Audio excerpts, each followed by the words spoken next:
아, 나오네. 여러분 안녕하세요. 한 주 잘 보내셨나요? 이제는 완전히 가을 날씨가 되어버렸죠. 점점 사그라드는 여름날의 열기와 함께 올여름 있었던 수련회와 선교에서의 감동과 다짐들은 이제 기억이 나지 않습니다. 비교적 최근이었던 특별 새벽 기도회에서의 룻의 사랑 이야기도 매주 눈앞에 찾아오는 당장 처리해야 되는 일들에 가려지고, 저는 또다시 예수님이 돌아가신 이후에 다시 어부의 삶을 사는 베드로처럼 원래 나의 모습으로 원상복구 되어가고 있죠. 다행히도 저번 주 설교 말씀은 성령님의 임재하심으로 베드로는 변화되었고 여전히 의심하는 베드로였지만 하나님의 인도하심대로 그냥 따라갔다고 말하고 있습니다. 여기서 등장하는 성령님, 하나님, 그리고 예수님의 십자가는 지금 나의 삶에도 똑같이 역사하고 있습니다. 그리고 나는 기억하지 못하지만 올해 봄, 여름 순간순간마다 하나님은 항상 함께 하시고 나와 동행하셨습니다. 그리고 앞으로도 나를 인도해 주실 것입니다. 이 시간 다 같이 기도합시다. 이제까지 함께 하신 주님이 앞으로도 나를 인도해 주실 것을 고백하고 예수님을 닮아가는 삶이 나의 유일한 삶의 이유, 성령님의 임재하심으로 변화되어 가게 해달라고 이 시간 같이 기도하시겠습니다.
성령의 뜻, 우리는 예수님의 십자가 보혈을 생각하며 주님의 몸된 교회로 살아가길 노력하지만 우리는 또다시 넘어지고 실패할 것입니다.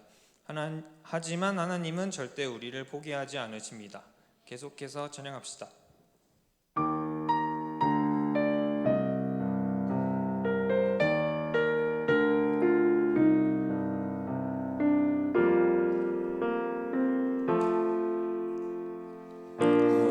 시절 지날 때 깊은 한숨 내쉴 때 그런 풍경 보시며 단식하는 분 있네.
일어나서 찬양하시겠습니다.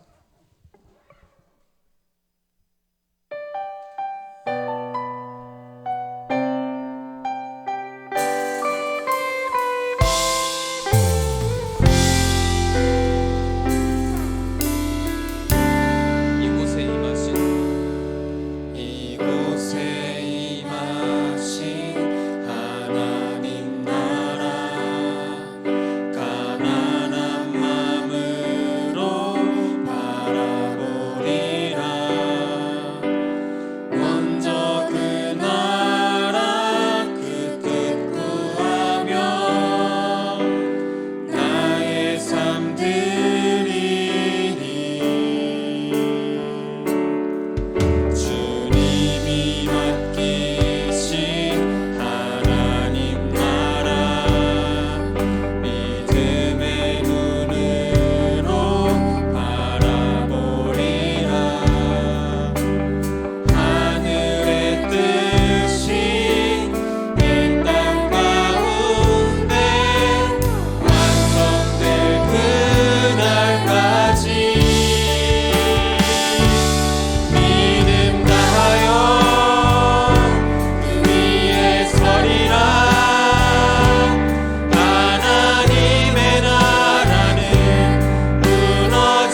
우리가 고백한 내용처럼 나의 죄를 위해 십자가에 돌아가신 예수님의 사랑, 우리 인생 가운데 영원토록 함께 하시는 성령님을 통해 자격 없는 나를 주님의 교회로 세우시고 절대 무너지지 않는 하나님의 나라를 나를 통해 만들어 가실 주님의 완벽한 계획을 따라 살겠다고 이 시간 다 같이 기도하시겠습니다.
아멘. 주님, 진실로 그렇습니다. 우리의 연약함, 부족함, 죄됨과 또한 나태함, 이 모든 것들에도 하나님의 나라는 흔들리지 않으며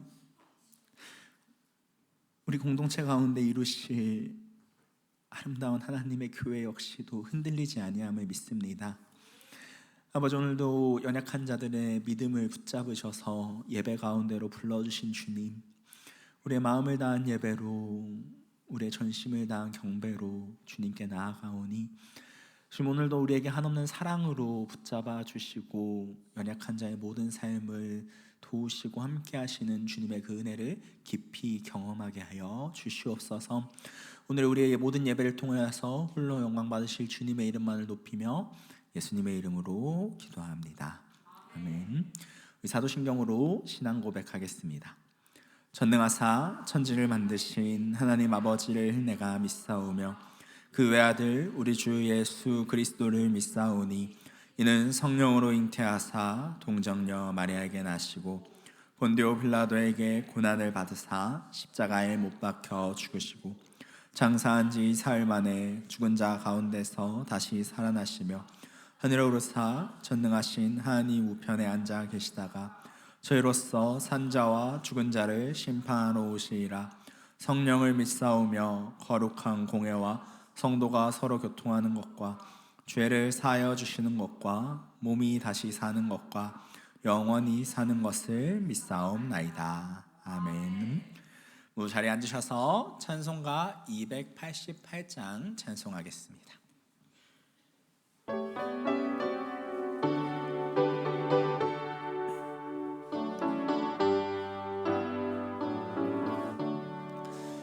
예수를 나의 구주 삼고 성령과 피로써 거듭나니 이 세상에서 내 영혼이 하늘의 영광 누리도다. 이것이 나의 간증이요 이것이 나의 찬송일세. 나 사는 동안 끊임없이 구주를 찬 이것이 나의 찬송일세.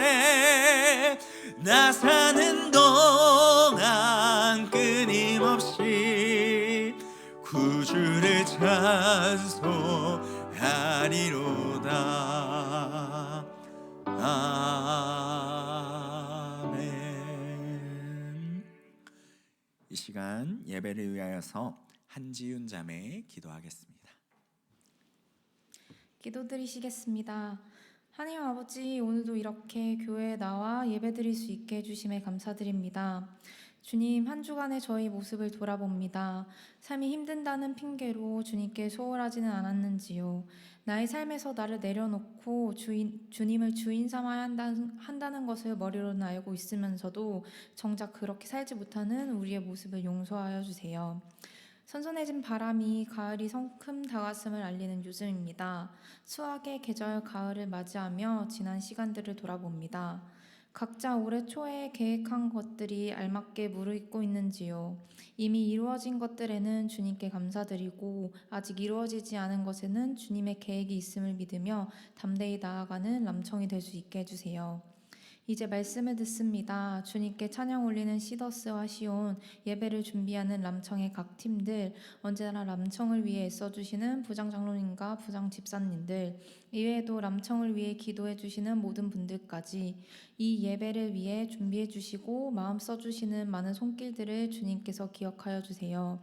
말씀을 준비하시는 목사님께도 축복하여 주셔서 이 시간 주님의 말씀을 듣는 우리 모두의 마음에 울림 있게 하여 주세요. 이 순간을 온전히 주님께 드리기 원합니다. 오롯이 주님만을 생각하는 시간이 될 수 있게 해주세요. 이 모든 말씀 예수님의 이름으로 기도드립니다. 아멘.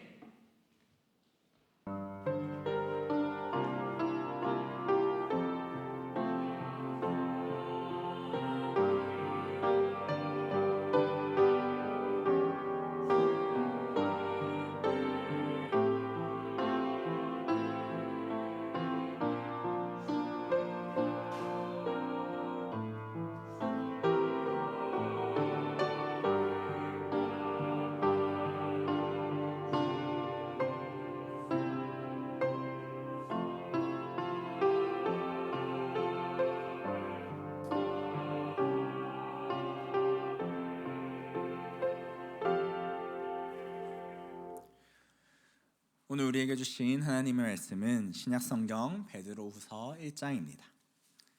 베드로후서 1장 12절에서부터 15절까지의 말씀입니다.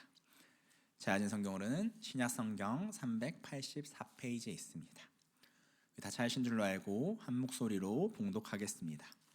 그러므로 너희가 이것을 알고 이미 있는 진리에 서 있으나 내가 항상 너희에게 생각나게 하려 하노라. 내가 이 장막에 있을 동안에 너희를 일깨워 생각나게 함이 옳은 줄로 여기노니 이는 우리 주 예수 그리스도께서 내게 지시하신 것 같이 나도 나의 장막을 벗어날 것이 임박한 줄을 알미라. 내가 힘써 너희로 하여금 내가 떠난 후에라도 어느 때나 이런 것을 생각나게 하려 하노라. 아멘. 시온 찬양대 찬양하겠습니다.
기도하겠습니다.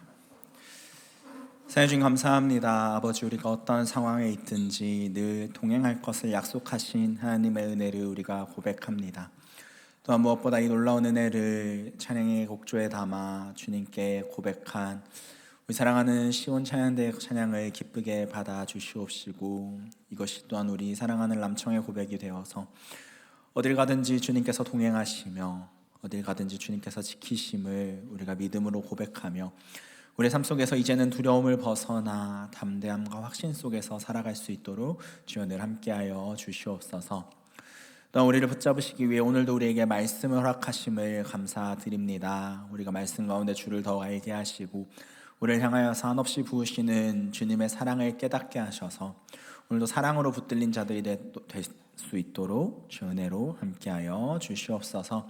말씀 가운데 우리의 마음과 귀를 열어주시고 오직 우리의 모든 것을 다하여 주님을 찾을 때에 주께서 우리에게 찾아오심을 믿습니다. 주 오늘도 찾아오셔서 말씀하시고 우리에게 가르쳐 주시옵소서. 오늘도 하나님께서 우리에게 역사하실 것을 믿사오며 예수님의 이름으로 기도합니다. 아멘. 네, 우리 좌우 앞뒤로 반갑게 인사하도록 하겠습니다. 감기 조심하세요.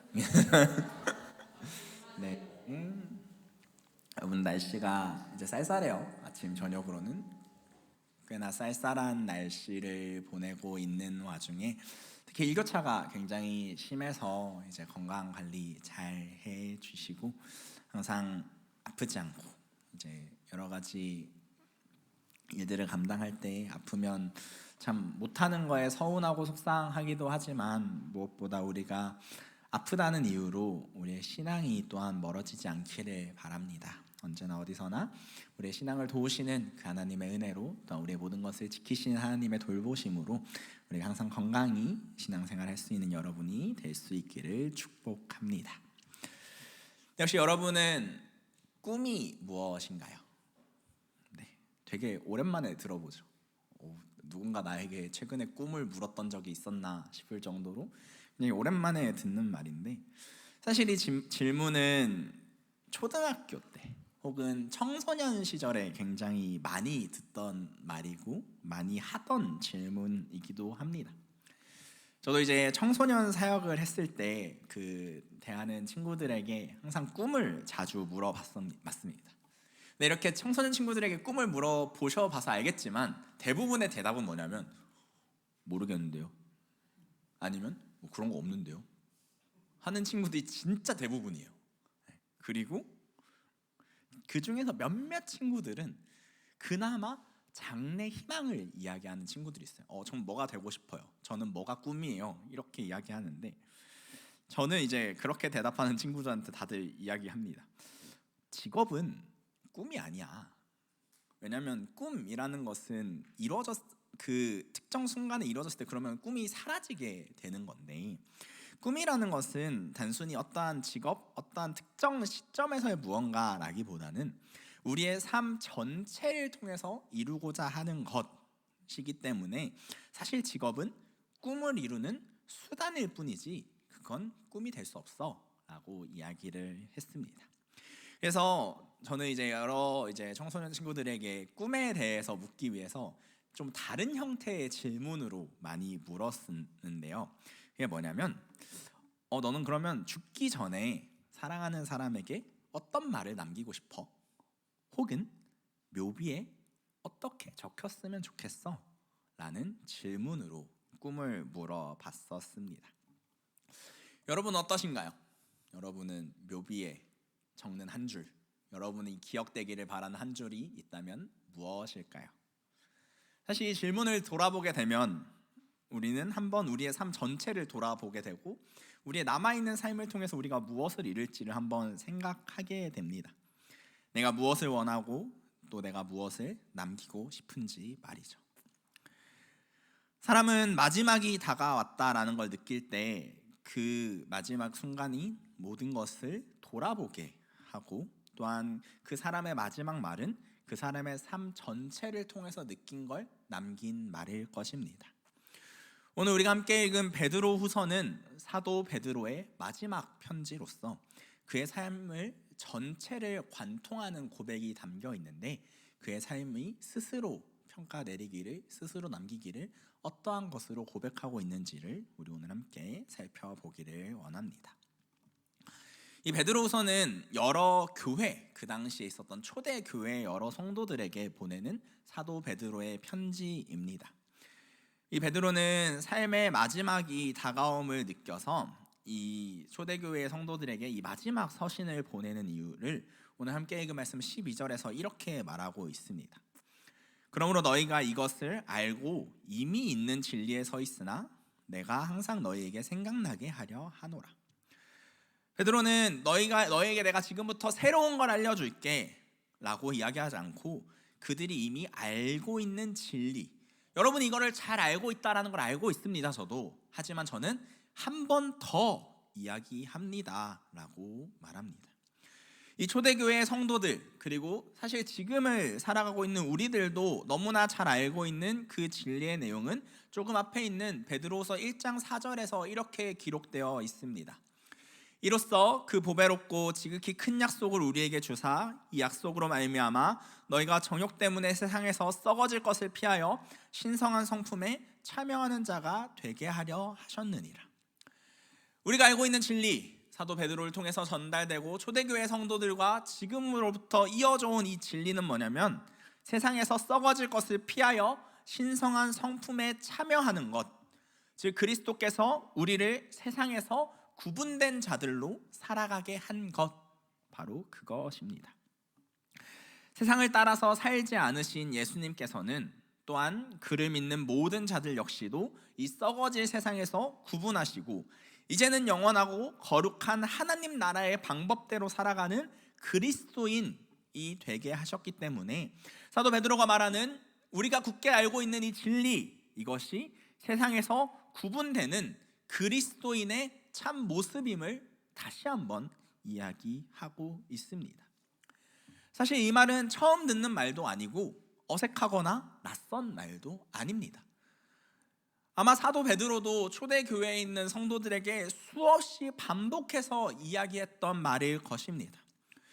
근데 그는 삶의 마지막에 이르러서까지도 같은 말을 반복을 하는데, 왜냐하면 이것을 위해서 항상 너희에게 생각나게 하려고 이 말을 다시 한 번 더 한다라고 베드로는 이야기합니다. 너무너무 자주 듣고 너무너무 익숙한 말이지만 그와 동시에 늘 흐릿해지고 늘 희미해지는 말이기도 합니다. 그래서 이것이 항상 기억나고 항상 생각나게 하기 위해서 한 번 더 말합니다 라고 베드로는 말합니다. 왜냐하면 이것이 베드로서 1장 10절의 고백과도 같이 형제들아 더욱 힘써 너희 부르심과 택하심을 굳게 하라 라고 말하면서 이것을 생각하고 기억하는 것이 우리를 부르심과 택하심, 우리를 구원하심을 굳게 하는 일이기 때문에 베드로는 다시 한 번 더 이야기한다 라고 이야기합니다. 우리는 세상에서 구분되고 세상의 방법을 따르지 않는 그리스도인이라는 것을 늘 기억하고 생각하는 것이 우리를 부르시고 택하신 것을 날마다 굳게 하는 행동이면서, 그리고 이것이 우리를 넘어지지 않게, 실족하지 않게 하는 방법이라고 베드로는 말하고 있습니다. 왜냐하면 사도 베드로는 이상하리만큼 넘어지고 실수하는 모습들이, 부끄러운 모습들이 굉장히 성경에 많이 기록되어 있는 사도이기 때문입니다. 우리는 지난 2주 또한 그 앞에서도 계속해서 살펴봐서 잘 알고 있듯이 이 베드로라는 사람은 예수님을 3번이나 저주하면서 부인했던 사람이고, 부활을 믿지도 못했던 사람이고, 예수님이 부활하셨음에도 예수님을 만나기 전으로 돌아가려고 했고, 예수님께서 십자가에 달려 돌아가실 것을 말하자 안 된다고 말하면서 예수님에게 어떤 말을 들었냐면 사탄아 내 뒤로 물러가라 라는 말을 들었던 유일한 사람이 베드로입니다. 하지만 우리가 계속해서 살펴봤듯이 하나님께서는 그 베드로를 여전히 사랑으로 붙잡으셨고, 사랑으로 사명을 맡기셨고, 사랑으로 성령을 주셨습니다. 그래서 우리가 지난주에 살펴봤듯이 사도행전 10장에는 이제 그 성령을 받은 베드로에게 하나님께서 환상을 보여주시죠. 그 환상을 보여주면서 베드로를 통해서 이방인들에게, 그 이방인 고넬료에게 복음을 전하게 하셨습니다. 그리고 우리가 지난주에 살펴보지 않았지만 하나님께서 베드로를 통해서 이방인들에게 복음을 전하게 하시고 그들이 그 복음을 받아들이고 그들이 기도할 때에 성령이 임하였다. 그리고 베드로는 그것을 보았다라고 기록하고 있습니다. 그러면서 베드로는 하나님, 이제는 하나님의 그 구원이, 하나님의 복음이 유대인에서 그치는 것이 아니라 이방인들까지 전하고자 하시는군요. 제가 하나님의 마음을 이제 알겠습니다 라고 베드로가 자기 입으로 고백을 해요. 그런데 베드로는 정확하게 이 포인트에서 다시 한 번 더 실수를 하는 모습을 보여줍니다. 갈라디아서 2장을 보면은 사도 바울이 베드로를 책망했다라고 하는 사건이 기록되어 있습니다. 갈라디아서 2장 12절을 보면은 이렇게 기록되어 있습니다. 야고보에서 온 어떤 이들이 이르기 전에 게바가 이 베드로를 말합니다. 이방인과 함께 먹다가 그들이 오매 그가 할례자들을 두려워하여 떠나 물러가매. 무슨 말이냐면 이 사도 베드로는 안디옥이라는 곳에서 이방인들과 함께 식사를 하고 있었습니다. 하나님께서 그를 통하여서 이방인들에게 복음을 보여주시고 성령을 받는 것을 알려주시고 그렇게 그들의 이방인들에게도 복음이 흘러간다는 것을 아는 베드로였기 때문에 사실 지금 베드로가 이방인들과 식사하는 장면은 굉장히 자연스러운 모습이죠. 그런데 문제는 뭐냐면 그곳에 유대인들이 왔습니다. 유대인들이 왔는데 베드로는 내가 지금 이방인들과 함께 식사하고 교제하고 있다는 것을 그들이 봤을 때 책 잡힐까 봐 두려워서 그 자리를 피했습니다. 분명히 베드로는 하나님께서 이방인들을 구원하시는 것을 봤고 그들에게 자신들처럼 성령이 임한 것을 봤는데도 불구하고 아직도 유대인들의 눈치를 보면서 그 자리를 피했고 사도 바울은 이것을 뭐라고까지 말하냐면 복음의 진리를 따라서 바르게 행하지 않는 모습입니다 라고까지 베드로에게, 당신은 예수에게 직접 배웠음에도 당신의 삶은 복음적이지 않습니다. 당신은 복음을 전혀 모르는 사람과 똑같이 행동합니다 라고 지적을 당할 정도였습니다. 이처럼 베드로는 예수님의 직접 가르침을 받고 놀라운 은혜와 수없는 넘어짐을 경험한 자였음에도 불구하고 또 넘어지고 실수하는 것들이 성경에 기록되어 있는 사도입니다. 이러한 삶을 살아온 베드로는 자신의 삶의 마지막에 이르러서 이 삶을 한번 돌아봤을 것입니다. 베드로도 동일하게 이야기합니다. 저는 정말 많이 넘어졌고 정말 많이 실수했었습니다. 정말 많이 실족했었습니다. 그런데 그런 나도 하나님은 여전히 사랑하셨고 진리로 붙잡으시고 도우셔서 사도로서 여전히 살아가게 하시는 은혜가 있었습니다 라고 베드로는 고백하고 있는 것입니다. 그렇게 너무 많이 넘어져 본 베드로이기 때문에, 동시에 너무 많이 일으킴을 당해봤던 베드로였기 때문에 자신의 역할이 무엇인지를 분명히 이야기합니다. 베드로는 자신의 역할이 13절에서 너희를 일깨우는 일이다 라고 이야기를 합니다. 여기서 일깨운다라는 것은 그저 깨닫게 한다라는 뜻이 아니라 헬라어로 디에게이로라는 단어를 쓰면서 잠에서 깨우다, 기상시키다 라는 뜻을 가지고 있습니다. 즉 베드로의 역할은 잠들어 있는 사람을 흔들어서 깨우는 역할을 했다라는 것입니다. 베드로 본인이 그랬기 때문에 누구보다도 넘어져 봤고 삶의 끝없는 은혜 속에도 여전히 계속 잠들어 봐서 계속 깨우시는 주님의 은혜를 경험했던 자였기 때문에 베드로는 일깨우는 역할을 담당하는 사도였던 겁니다. 베드로가 그랬듯이 우리도 날마다 넘어집니다. 실수하고 심지어는 잠들기까지 합니다. 하지만 베드로에게도 그러셨듯이 우리에게도 동일하게 하나님께서는 놀라운 사랑으로 우리를 날마다 깨우시는 줄 믿습니다. 이와 같이 하나님의 사랑으로 일깨우심을 받았고 또한 계속해서 그 사랑을 받고 있는 자로서 베드로는 자신이 육신의 장막에 있는 동안, 이 세상을 살아가는 동안에 지속적인 하나님의 사랑으로 교회와 성도들을 일깨우는 역할을 수행했던 사람이었습니다. 이런 역할을 하면서 평생을 살아온 베드로는, 주님을 위해 살아온 베드로는 오늘 함께 읽은 14절에서 볼 수 있듯이 나에겐 이제 죽음이 임박했다라는 것을 느낍니다. 근데 베드로가 느끼고 있는 이 죽음은 예수님께서 그에게 말씀하신 대로라고 말하는 것처럼 이미 베드로에게 죽음을 예언하셨었습니다. 요한복음 21장 18절과 19절에서는 예수님께서 베드로에게 이렇게 말씀하셨습니다. 내가 진실로 진실로 내게 이르노니 내가 젊어서는 스스로 띠띠고 원하는 곳으로 다녔거니와 늙어서는 내 팔을 벌리리니 남이 내게 띠띠우고 원하지 않는 곳으로 데려가리라. 이 말씀을 하시면 베드로가 어떠한 죽음으로 하나님께 영광을 돌릴 것을 가리키심이러라. 이 말씀을 하시고 베드로에게 이르시되 나를 따르라 하시니. 이 말씀은 장절을 보면 알겠지만 우리가 지지난주에 살펴봤던 요한복음 21장, 예수님께서 베드로에게 네가 나를 사랑하느냐, 내 양을 먹이라 라고 했던 본문에 바로 뒤에 이어지는 17절까지 예수님과 베드로의 대화가 있었고 18절 그 이후에 예수님께서 베드로에게 하신 말씀이 베드로의 죽음에 관련된 내용이었습니다.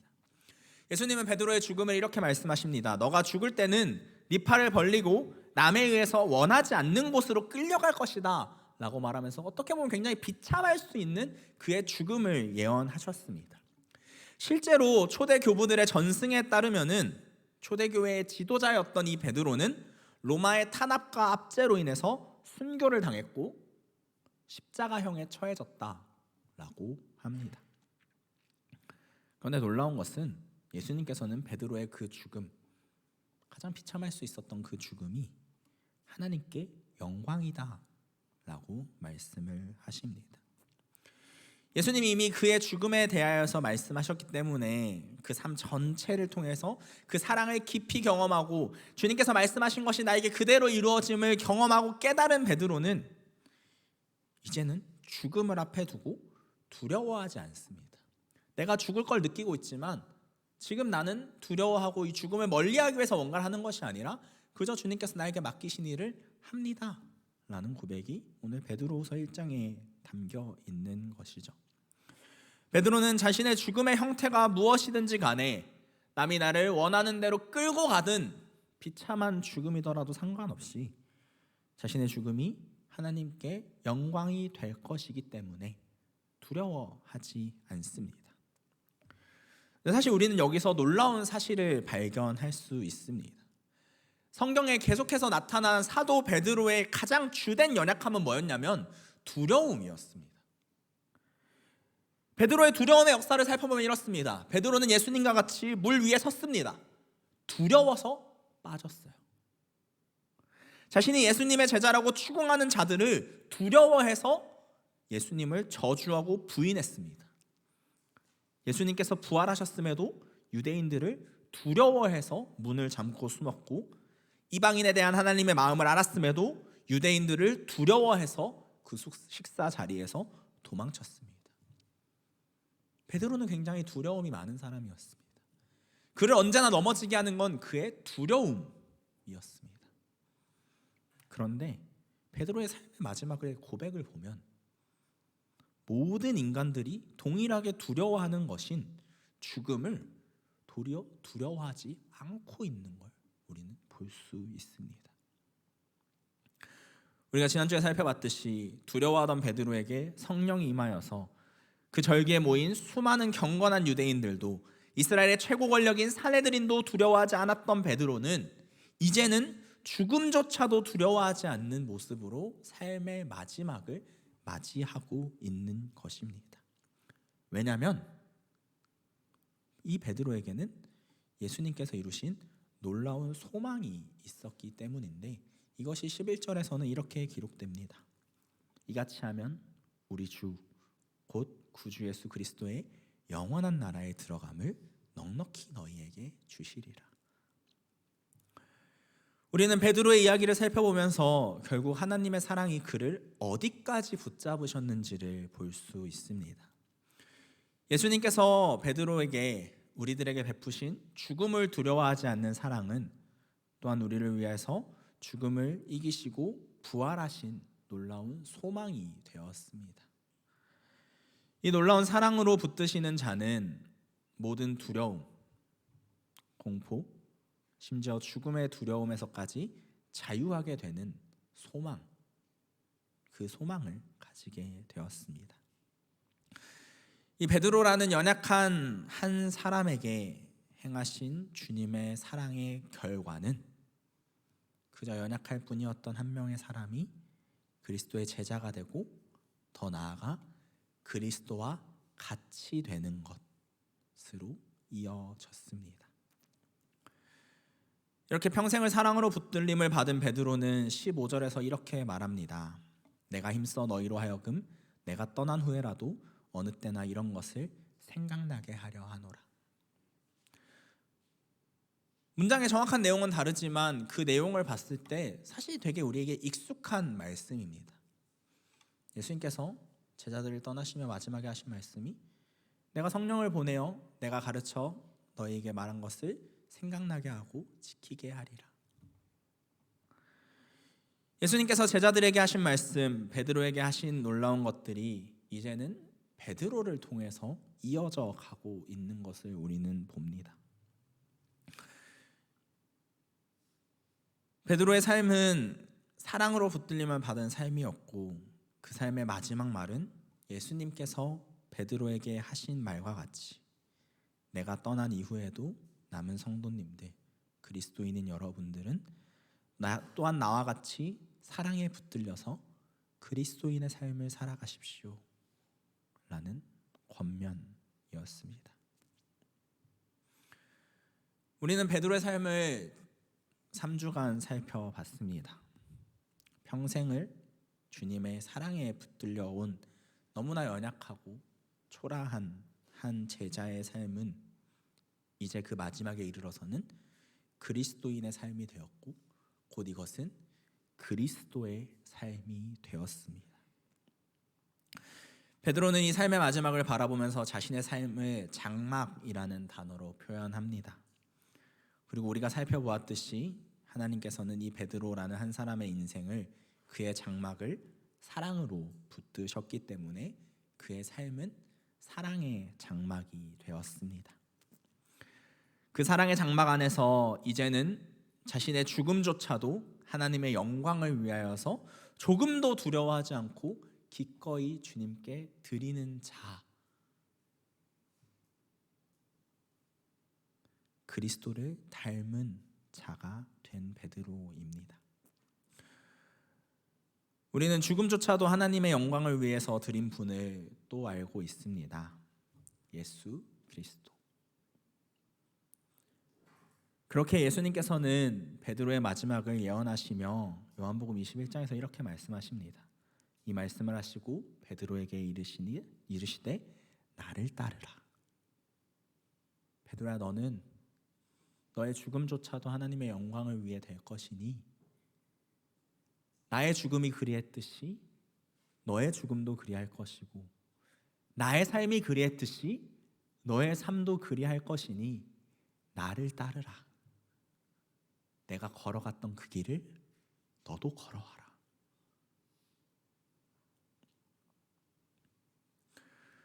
우리 역시도 베드로와 같이 이 사랑의 장막 안에서 살아가고 있는 그리스도인인 줄 믿습니다.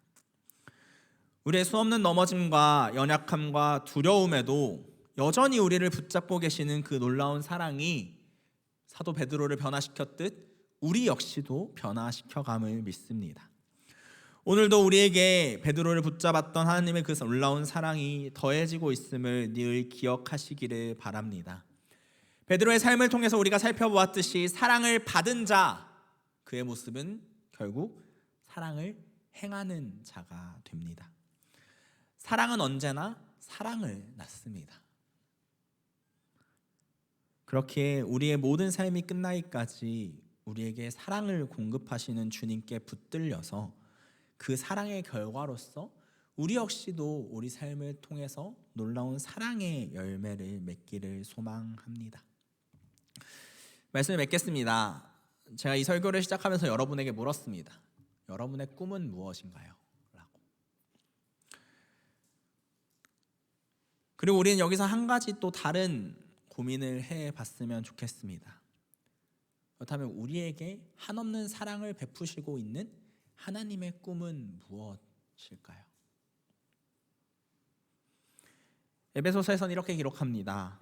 오직 사랑 안에서 참된 것을 하여 범사에 그에까지 자랄지라. 그는 머리니 곧 그리스도라. 그에게서 온몸이 각 마디를 통하여 도움을 받음으로 연결되고 결합되어 각 지체의 분량대로 역사하여 그 몸을 자라게 하며 사랑 안에서 스스로 세우느니라. 우리를 향하여서 끝없이 사랑을 베푸시는, 연약한 자를 버리지 않으시고 놓치지 않으시고 사랑으로 붙잡으시는 하나님의 꿈, 하나님의 그 사랑의 목적은 우리가 범사에 그리스도까지 자라는 것이라고 기록되어 있습니다. 범사라는 것은 우리의 모든 삶이라는 뜻입니다.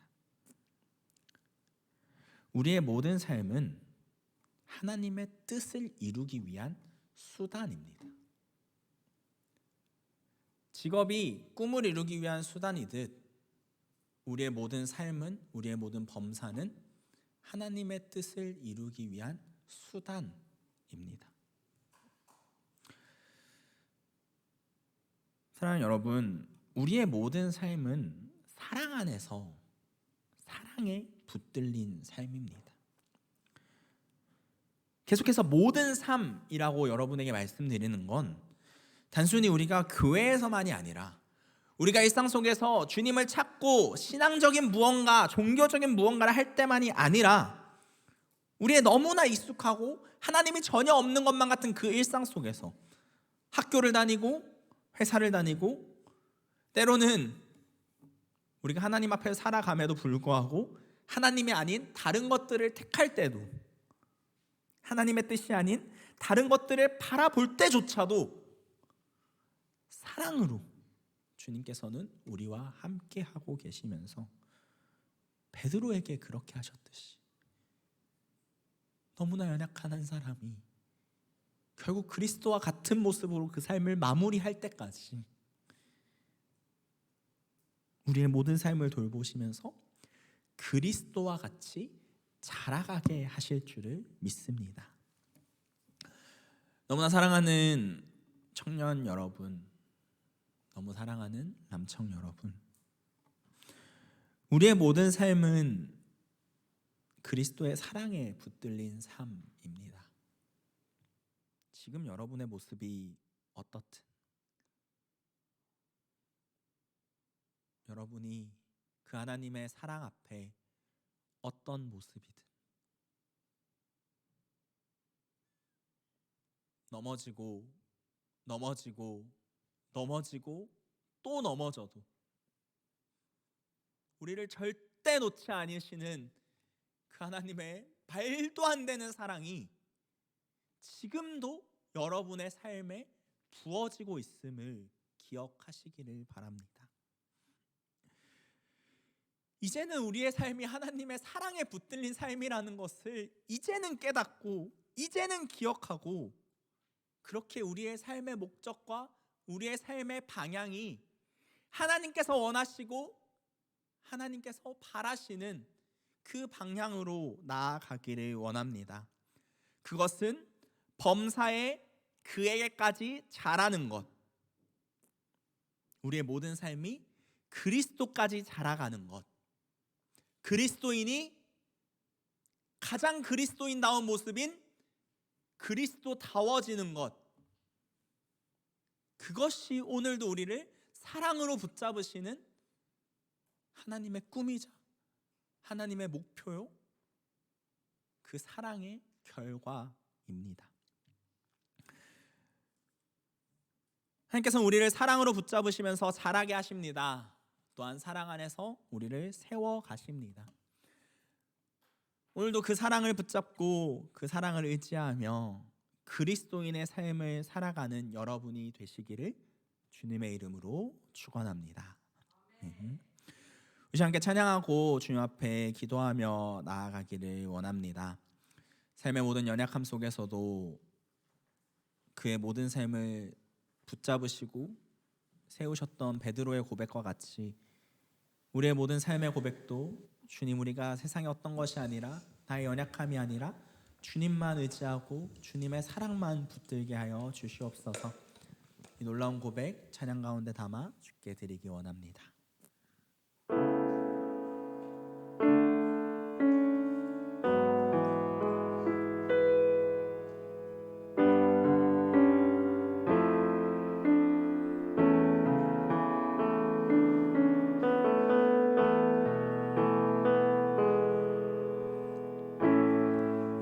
의지했던 모든 것 변해가고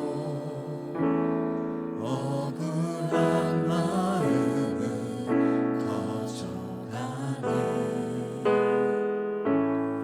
부끄럼 없이 살고 싶은 마음 주님 아시네. 모든 일을 선으로 모든 일을 선으로 이겨내고 죄의 유혹을 따르지 않네.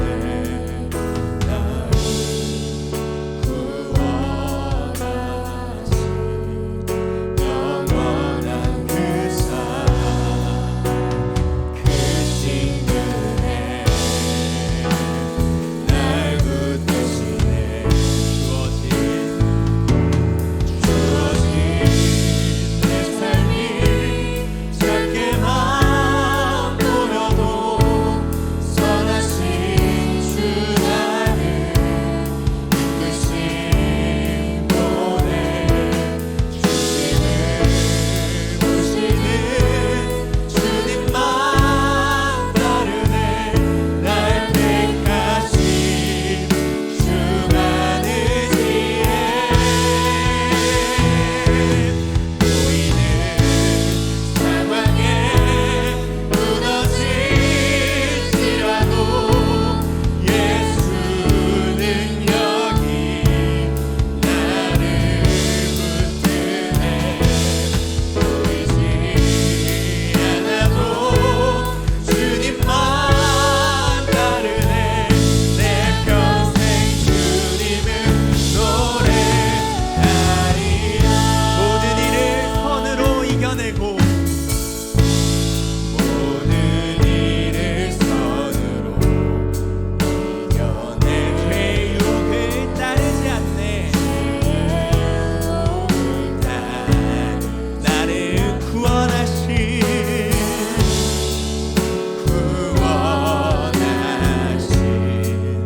영원한 그 사람의 크신 은혜 날 붙드시네. 주어진 내 삶이 작게만 보여도 선하신 주 나를 이끄신 보내. 보이는 상황에 무너진 따르네. 날 택하신 주만 의지하네. 보이는 상황에 무너질지라도 예수 능력이 나를 붙드네. 하나도 주님만 따르네. 내 평생 주님을 노래하리라. 우리 함께 말씀을 기억하며 함께 기도하기 원합니다. 하나님, 우리의 연약한 모든 삶, 우리의 부족한 모든 삶이지만 주님의 사랑에 붙들린 삶임을 우리가 말씀 가운데 바라봅니다. 주님, 이제는 내 삶이 사랑에 붙들린 삶임을 인정하고 고백하게 하여 주시옵소서. 늘 내 삶에 이것이 날마다 희미하여지고 날마다 흐릿하여지고 날마다 넘어지고 날마다 실수하지만, 그러나 우리를 붙잡으시는 주님의 그 사랑이 있음을 우리가 말씀 가운데 다시 한번 바라보니, 우리를 붙드시는 주님의 그 놀라운 사랑으로 날마다 우리가 그리스도와 같이 자라가게 하시는 하나님을 의지하게 하여 주시옵소서. 우리를 향하여서 놀라운 사랑을 베푸시는 하나님의 그 놀라운 꿈이 반드시 하나님께서 이루실 것을 우리가 신뢰하면서 우리가 날마다 그리스도인의 삶을 살아갈 수 있도록 우리를 붙잡아 주시옵소서. 우리에게 담대함과 용기와 은혜를 더하여 주시옵소서. 진짜 우리 모든 삶을 주님의 사랑 앞에 내어드리며 기도하기 원합니다. 기도하겠습니다. 하나님 아버지, 우리의 모든 연약한 우리의 모든 두려움, 아버지 우리의 모든 넘어짐과 아버지 우리의 수많은 실수, 아버지 수많은 실수가 아버지 수많은 아버지 우리의 모든 감들이 아버지 우리 향한 그리스도의 그 사랑을 지낼 수 없는 우리 아버지 우리가 고백합니다. 아버지 누가 우리에게 그리스도의 사랑을 주시오.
사랑의 주님 감사합니다. 주님의 그 한없는 사랑이 오늘도 우리를 붙잡음을 고백합니다. 주님, 내가 주님을 붙잡은 것이 아니요 주께서 우리를 붙잡으셨으니, 내가 주님을 놓더라도 주님은 놓치지 않으셔서 나의 범사가, 나의 가장 부끄러운 모습과 나의 가장 주님을 멀리하고 있는 그 순간조차도 사랑으로 붙드셔서 주님께까지 자라가게 하시는 주님의 역사의 순간임을 우리가 믿음으로 고백합니다. 아버지, 믿음을 가진 자는 또한 그 삶을 주님께 드리는 자이오니, 우리가 주님의 사랑에서 벗어나지 않고 우리 어떠함에도 주님의 사랑은 우리를 놓지 않으니, 이젠 우리가 주께 메인자됨을 고백하며 인정하며 우리의 삶을 주께 온전히 드리게 하여 주시옵소서. 주님께서 붙잡으시는 그 삶이 주님께서 기뻐하시는 삶으로 드려질 수 있도록 우리의 모든 순간순간 가운데 용기를 주시고 은혜를 더하셔서 우리가 주님을 택하게 하여 주시고, 주께서 우리를 놓치지 않으시듯이 우리도 주님을 놓치지 않아 날마다 주님께 붙어있는 그리스도의 삶, 그리스도인의 삶을 우리가 살 수 있도록 주 오늘도 우리와 함께하여 주시옵소서. 연약한 자를 그리스도와 같이 빚으실 주의 그 사랑을 믿사오며, 모든 강구 우리의 소망이시오 우리의 구원이신 예수님의 이름으로 기도합니다. 아멘. 안녕하세요. 오늘도 람청 예배에 오신 여러분을 환영합니다. 새가족 수료식입니다. 새가족부 김민정 간사님께서 진행해 주시겠습니다. 네, 안녕하세요, 여러분. 우리 노율이자매 앞으로 잠깐 나와주시겠어요? 올해 3번째 등조입니다. 우리 유리자매는 박하늘조로 등조하게 되었고요. 올라오셔서 소감 한마디 말씀해 주세요. 안녕하세요. 노율입니다.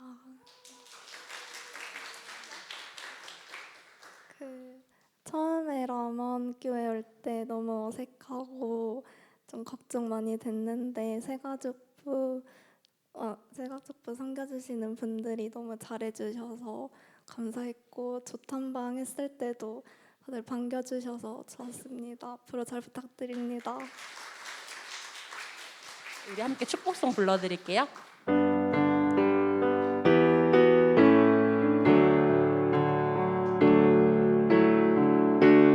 당신은 하나님의 언약 안에 있는 축복의 통로.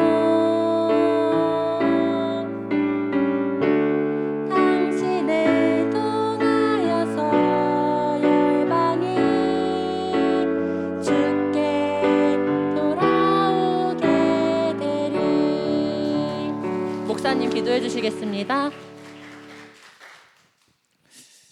네, 또 여러분 유리자매는 저희 형제 교회인 또 이제 지평선 교회에서 이제 신앙생활 하다가 또 이제 남청에서 또 이렇게 이어서 신앙생활 하니만큼 우리가 또 형제 교회 또한 우리 또 이제는 우리의 공동체원이 된 유리자매를 더욱 열린 마음으로 여러분이 먼저 이제 다가가고 사랑하고 교제했으면 좋겠습니다. 기도하겠습니다. 사회주님 감사합니다. 아버지 주님께서 보내주신 귀한 영혼 우리 사랑하는 유리자매 아버지 이제 그 모든 교육들을 잘 마치고 또한 이제 수료하여서 졸업에 속되며 또한 사랑하는 우리 남청 공동체의 일원으로서 아버지 우리에게 허락하심을 주님 감사드립니다. 아버지 우리가 주 안에서 형제요 자매인 것을 날마다 기억하며 우리가 서로에게 낯설고 어색하지만 그러나 그런 우리를 하나 되게 하시는 주님의 사랑이 있음을 기억하면서 그 사랑으로 사랑하게 하시고 그 사랑으로 연합하게 하시고 그 사랑으로 교제하게 하셔서 진정으로 이 유리자매가 우리 남성 공동체 가운데 하나 되어 아름다운 하나님의 교제와 연합을 이룰 수 있는 귀한 시간이 될 수 있도록 주의 모든 삶과 앞으로의 모든 남청에서의 신앙생활을 주님께서 주장하여 주시옵소서.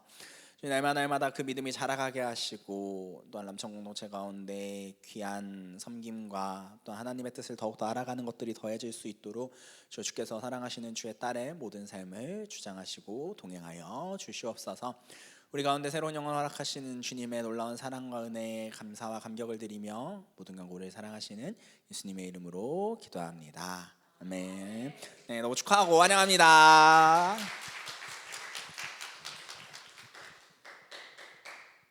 다음은 람원교회 기관별 찬양대회 안내입니다. 자세한 광고는 김종인 형제님께서 해주시겠습니다. 네, 안녕하세요. 네, 박수 안 주셨습니다. 네. 그런 거 부담스러워서. 라몬께 감사합니다. 예, 감사합니다. 자, 라몬께 기관별 찬양대회라는 거를 2년 만에 하게 되었습니다. 이거는 제 모습이 나오는데 네, 기관별 이제 각 기관이 모여서 찬양대회를 하는 건데 이번에도 청년부가 참여를 하게 됐고요. 뭐 참가하는 인원들은 다 이제 청년국 교구 안에 계신 분들은 다 참석을 할 수가 있는데 연습 일정이 원래는 저희가 보통 2주를 하는데 이번에는 그냥 하루로 아예 몰아버렸어요. 여러분들의 편의를 위해서. 그러니까 그날 오셔야 되겠죠. 네, 약속 잡은 분들은 빨리 취소하시고 네, 내일쯤에 제가 람청 공지방 다 들어와 계신가요? 안 계세요? 저만 있어요.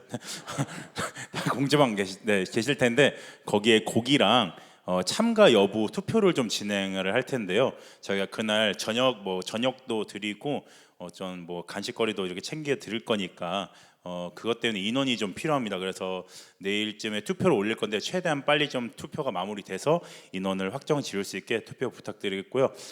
곡이 조금 저희가 오늘 사실 해봤는데 쉽진 않더라고요. 네, 그래서 제가 링크를 올려드리면 그거를 좀 몇 번 들어봐 주시고 당일에 저희랑 같이 연습을 재밌게 하면서 좋은 또 기감을 차양대 진행할 수 있도록 제가 열심히 노력하겠습니다, 여러분. 네, 많은 관심 부탁드리겠습니다. 감사합니다.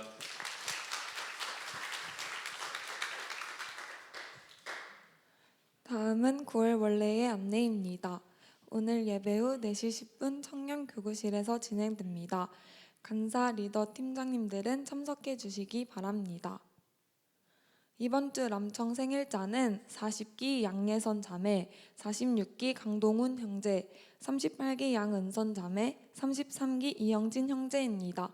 모두 생일 축하합니다.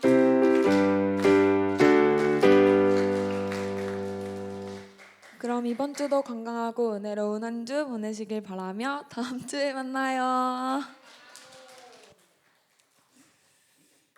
네, 감사합니다. 여러분 또 이렇게 다음 주에 또 기간별 찬양 대회가 준비되어 있고 또 많은 분들의 참여와 또 적극적인 이제 홍보와 여러분 올 때 가야겠다라는 마음을 먹으신 그 분이 있다면 자신의 양손을 바라보시고 이 손마다 한 명씩 잡고 와야 돼요. 알겠죠? 혼자 오는 거 아니고 한 명씩 잡고 그렇게 이제 우리가 다 같이 둥글게로 성령교구 전체가 이제 람청이 전체가 하나 되어 또 참석하는 귀한 기간별 찬양 대회가 되고 이런 것들이 우리가 더욱더 하나 되게 하는 또 귀한 시간과 기회임을 믿습니다. 또 날마다 매주 우리 수고해 주시는 또 시온 찬양대에서 함께 또 준비해 주시다 보니 여러분 또 시온에 날마다 감사한 마음 가지고 있잖아요. 너무 고마운 마음 가지고 있잖아요. 그 마음 지금 보답할 수 있는 기회입니다.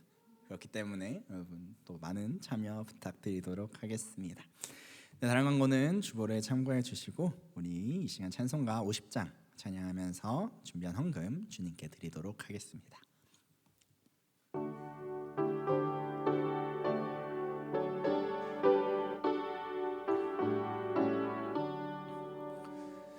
내게 있는 모든 것을 아낌없이 드리네.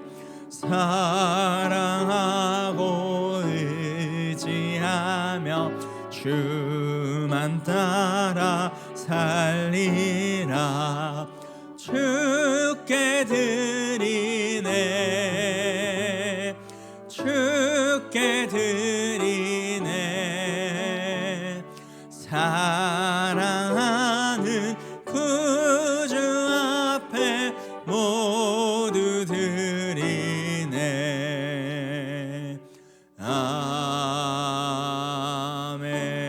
아멘. 기도하겠습니다. 사임하시니 감사합니다. 오늘도 주님 앞에 나올 때 우리의 주님을 향한 사랑과 정성과 고백을 담아 주님 앞에 예물을 드릴 수 있게 하심을 감사드립니다. 아버지, 우리의 삶을 날마다 붙잡으시는 주님의 그 사랑을 또한 우리도 인정하며 고백하며 드리는 예물이 되게 하시고, 또한 우리가 주님께 붙들린 것을 기억할 때 우리의 삶의 모든 순간과 형편과 상황들도 주님께 붙들렸다라는 것을 날마다 잊지 않고 기억하게 하셔서 우리의 모든 일상 속에서 우리의 모든 범사가 주님께서 기뻐하시는 방향대로 흘러갈 수 있도록 주님께서 기뻐하시는 선택을 언제나 행하는 주의 자녀들, 그리스도인이 될 수 있도록 주 날마다 우리의 모든 삶을 붙잡아 주시옵소서. 주님이 사랑하는 청년들, 한 주간의 모든 삶 주님께서 동행하실 것을 믿습니다. 우리 눈에 보이지 않는다 하여도 우리를 도우시는 주님의 손길이 있기에 우리가 어디서든지 그리스도인으로 살아가게 하시고, 또한 거기서 그치는 것이 아니라 날마다 그리스도를 닮아가는, 그리스도까지 자라가는 우리 사랑하는 청년들이 될 수 있도록 저희들의 모든 삶을 주장하시고 동행하여 주시옵소서. 우리의 연약한 삶에도 불구하고 여전히 또한 영원히 우리를 사랑하시는 주님의 그 사랑을 날마다 경험하기를 간절히 구하오며 모든 간구 우리를 사랑하시는 예수님의 이름으로 기도합니다. 아멘. 우리 주 예수 그리스도의 은혜와 하나님의 사랑과 성령님의 교통하심이 우리의 삶을 붙잡으시는 주님의 그 사랑을 믿음으로 고백하며 우리의 모든 삶이 사랑의 장막임을 또한 인정하며 주님께서 우리를 날마다 그리스도까지 자라가게 하시는 그 사랑 안에서 그리스도를 닮아가기를 다짐하고 소원하는 모든 주의 백성들 머리머리 위에 이제로부터 영원토록 함께 있을지어다. 아멘.